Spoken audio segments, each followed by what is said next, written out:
Ընտրություններին ում եք աջակցելու։ Ոչ իշխող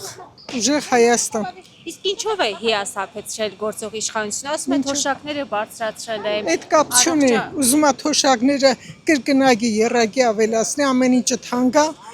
թանկացրել է, Գործ չեք դուք։ գոչ եմ ես։ Ինչքան թոշակներից ինչքան էլ ավելանա պակասի, բայց քանի որ երկրի վիճակը այս ձևի է, ուրեմն մեզ պետք չի նման վարչապետ։ Ուժեղ Հայաստանի հետ ինչ հույսեր եք կապում։ Շատ մեծ հույսեր, շատ դրական հույսեր եմ կապել, բայց ոչ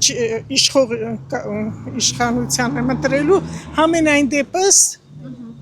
ումն էլ ընտրեմ նորմալ է։ Գիտեք ինչ կարևոր է Նիկոլն ինչ աջակցեմ, հետո կորոշեմ։ Իսկ ինչու չեք աջակցելու նրան, ասում է թոշակները բարձրացրել է, դեղերը ջրի են վերցնում Գիտեք ինչ այդ կարելի էր մի քանի տարի առաջ անել, ոչ թե ընտրությունների նախորդին։ Ցավալի է, չէ՞, ես չեմ զարմանում, որ հետո հետ վերցնի թոշակները, եթե ընտրվի իհարկե։ Հուսով եմ, որ չի ընտրվի։